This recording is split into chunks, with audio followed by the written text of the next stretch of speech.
Are you trying to lose weight, but it seems like nothing you do works? Have you tried every diet plan, supplement, exercise program, and you just stay stuck or even end up gaining more weight? You aren't alone, and there are many hidden reasons why this is happening to you. So, welcome. I'm so glad you're here. I'm Dr. Allison, and you are listening to Functional Wellness with Dr. Allison. I work with many patients whose main goal is to lose weight, and sometimes it seems like nothing they do is working. Most of the time, these people are told that they're lying about what they're eating, but honestly, I know they aren't. Or they're told they need more willpower, dedication, and just push through. But that isn't the issue either. And I want you to know that I see you. I see you working hard to stay consistent. You might slip up, quote, slip up once in a while, maybe with an extra treat, or you go out to eat. But that is not the reason that you can't lose weight. That's not what's keeping you stuck. So here are some recently researched reasons you might be holding on to weight despite all of your hard work. So my first question is, do you consistently use antiseptic mouthwash on a daily basis? You might be actually putting yourself at risk for type 2 diabetes.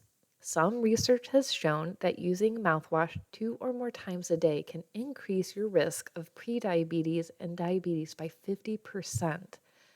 Our mouth has a vast bacterial complex that supports the nitrate, nitrite, nitric oxide pathway. And when we reduce the amount of nitric oxide in our system, this can lead to insulin resistance.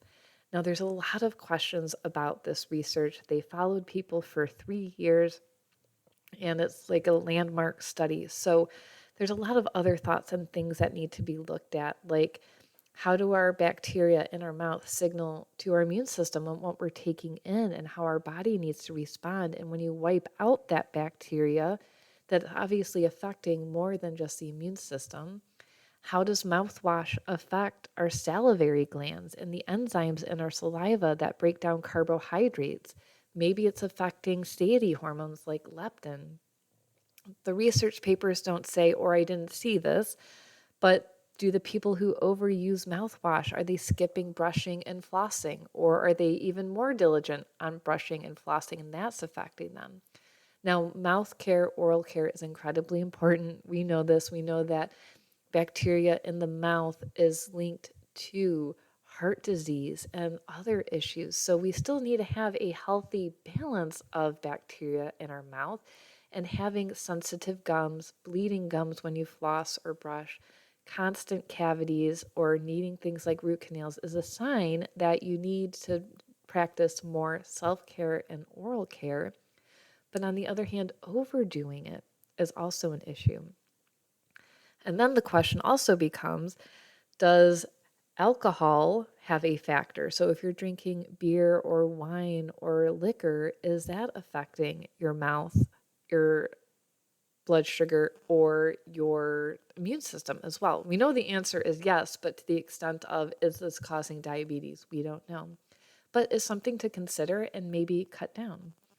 So what can you do if this is something that you're doing? So first of all, skip it. Skip the antiseptic mouthwash. If you feel like you're struggling with breath issues, then you need to, of course, see your dentist. The next thing that I would recommend would be using doTERRA's On Guard mouthwash. It's alcohol-free, so it's not going to disrupt your salivary glands and enzymes. And I also love their On Guard toothpaste and floss. You can also add in nitric oxide support to help improve blood flow, brain health, exercise, recovery, and immune health. And below, I will have linked the supplement links so you can grab these if that's something you'd like to do. My next question is, do you take antihistamines daily? Any antihistamine from Benadryl, Zyrtec, Allegra, or Singulair are linked to weight gain. And even more upsetting is that the newer generations of these drugs that don't cause drowsiness were more significantly related to weight gain. The reason behind this gain is certainly unclear right now. Some research believe that these medications directly impact the metabolisms. Others say that these medications cause people to become lethargic and not want to work out, but I don't believe that at all. Personally, I had to start taking over the counter and prescription antihistamines to counteract the severe hives that developed from mast cell activation after I had COVID. I didn't change anything in my diet. I was still incredibly active. My sleep was okay, but I have ended up gaining 25 pounds this year.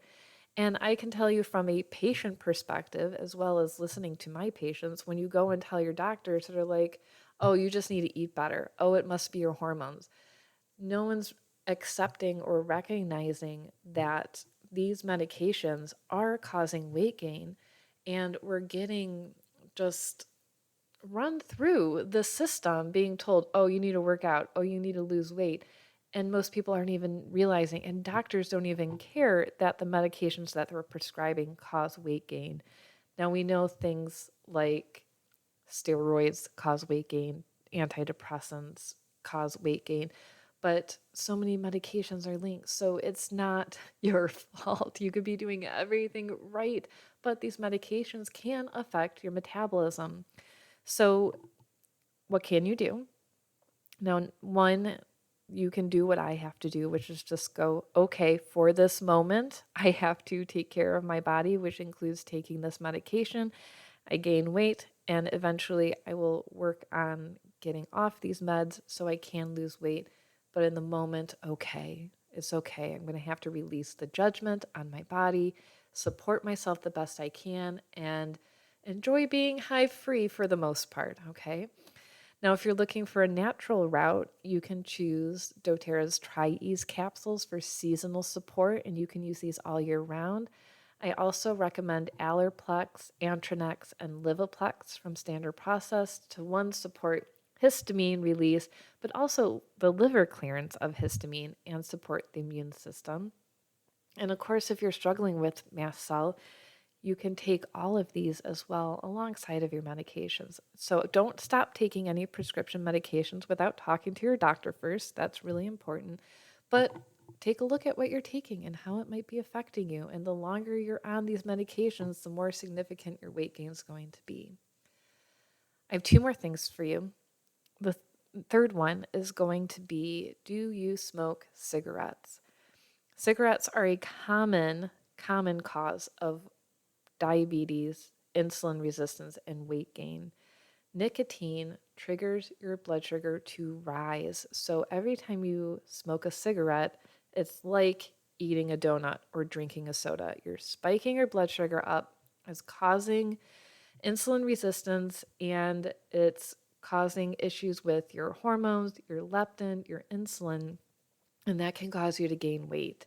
So make sure that your lifestyle, your alcohol intake, your smoking, and your food are in line with what you want to be doing and how you want to be feeling. So quitting smoking will be very important. Now, if you're worried about weight gain, I know a lot of people smoke because it suppresses their appetite, and when they stop smoking, they replace that with food. So addiction transference is very common. So working with first a therapist who understands these things, who can help you manage your cravings and your needs, is incredibly important. Doing things like acupuncture can also be very helpful for smoking cessation, hypnosis, and doing a lot of journaling around smoking. That is really important. And then from a natural perspective, I really like to recommend putting a little bit of cinnamon or clove essential oil, sometimes black pepper too, on a toothpick, and then chewing on that toothpick because that can help with cravings as well. All right, and then my last part today is infections such as Candida, aka yeast, and biofilm, like we talked about in last week's podcast, can be a major cause of weight gain. Candida normally lives in our body, but when it's allowed to grow or remains hidden and toxic within the biofilm, it can mount an attack on your body. Candida is linked to fatigue, it can cause sugar cravings, it triggers hormonal imbalances, and it can overwhelm the immune system. And all of this, of course, can increase cortisol, our stress hormone, which adds belly weight and weight gain in general. So what can you do? First, I would recommend getting a test done like an organic acids test or a GI map to see the levels of yeast and if there's any other infections going on, and then follow a specific protocol for you. I usually have my patients either take doTERRA's GX Assist or Apex Energetics has their GI Synergy products. So not only do these disrupt the biofilm, they also get to that source of it, Candida. And then remember to pulse this herbal support with probiotics, meaning to take the anti support for 10 days and then do the probiotic support for 10 days and continue to switch back and forth. So you give your immune system the support, rest, repair, and regrowth that it needs. So you don't make yourself sick, but you actually get to that biofilm, bust everything open. You'll feel worse, but then you'll feel a lot better. So if you're looking for personalized care, you can schedule online with me at my website, littleblackbagmedicine.com. Thank you so much for tuning in today, and we'll see you next time. Thank you for listening to Functional Wellness with Dr. Allison. If you would like personalized care and testing, you can schedule an initial consult online and get started with your wellness plan right away, or message us on Facebook at Little Black Bag Medicine. Thanks for tuning in, and see you next week.